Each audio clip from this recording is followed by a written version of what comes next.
even back in slavery times, that black organs were considered superior genetically to other folks' organs.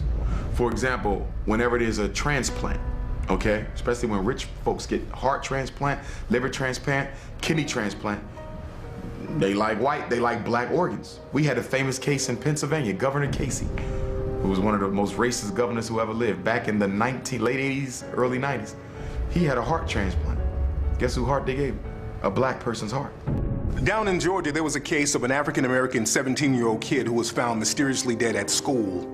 He died in the gym. They did an autopsy and they buried him. His family, they weren't satisfied with the results because they still wanted to know what happened to their son.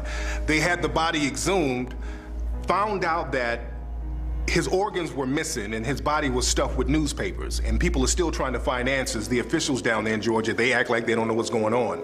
There was another case out here in California. A young African-American man was found dead in Death Valley in the desert. All of his organs were missing. His liver, heart, lungs, kidneys, all gone.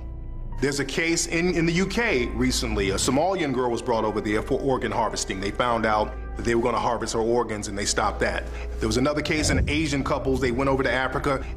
They adopted a black girl. 2 weeks later, she was dead. So these cases of organ harvesting are just going on all over the world, and people are being real quiet about it. The Rodney King riots. The cops arrested 18,213 black folks. They couldn't account for 10,000 of them. That's what happened in New Orleans. Remember when you saw those helicopters? They were picking up all them black babies and taking them up in the helicopter. And my husband and I sit there and said, we wouldn't have sent our son with them. I don't care who they was. We'd all died in the water together. We wouldn't have sent our baby up there. And they never got a bunch of those children back, as we all know. Organ harvesting in Africa, it's a business. In fact, they've set up so many sophisticated places around the so-called third world where there are nations like France, England, New Zealand, Israel.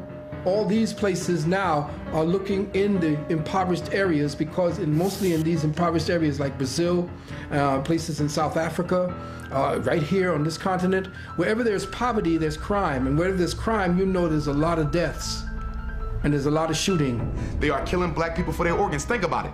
Organs are the only commodity that people must have to live that you cannot buy in a store. So if I am sick and I need a heart, I can't buy that. And we know all the problems with the fake hearts, that they can give a pacemaker to a bad heart. But what about when the heart needs to be replaced? You gotta find a match, and it ain't none on the donor list, and I'm worth $50 million, and I could care less about black people anyway?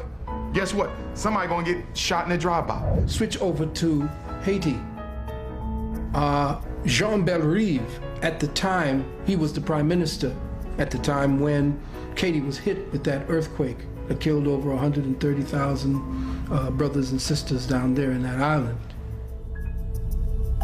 They had a report on CNN with Jean Bellerive, and he said specifically that there was organ harvesting and child kidnapping going on. And we have already reports of a lot of trafficking, even of organ trafficking. Of organ trafficking? Yeah. Now? Now, already. Of the victims of the earthquake? Yeah. So, do you know that for sure? Yeah, I know that for sure, and it was discussed in Montreal during the conference.